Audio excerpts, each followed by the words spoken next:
Il couvre une superficie de 34 000 hectares et continue de grossir vers le nord, heureusement à l'opposé de la ville grâce au vent favorable.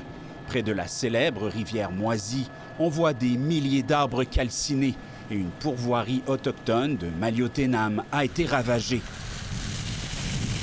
Au sol, à 8 km des flammes, des pompiers venus en renfort de Québec, Lévis et Saguenay arrosent la forêt sans relâche.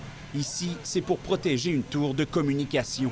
Nous, on va appliquer des quantités d'eau pour venir humidifier le sol pour s'assurer que les endroits sont bien protégés dans le cas où l'incendie progresserait vers cet emplacement.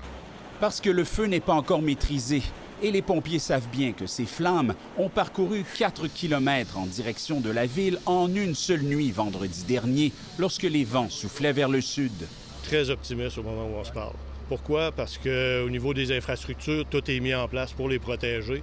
Au niveau citoyen, tout est mis en place aussi. Advenant le cas que ça irait pas bien, on est capable de les évacuer dans un délai quand même très raisonnable. Quelques 5 000 résidents de Sept-Îles et de Maliotenam ont d'ailleurs dû quitter leur domicile il y a maintenant 4 jours. Et ce matin, les autorités ont prolongé leur évacuation d'au moins une autre journée. C'est sûr qu'on a du monde qui sont anxieux aussi, hein? Dans tous les feux. On essaie, comme là ce soir, je pense qu'on va donner un peu un genre de conférence sur l'anxiété. Dans les pires des scénarios envisagés, sachez que les effectifs nécessaires sont là.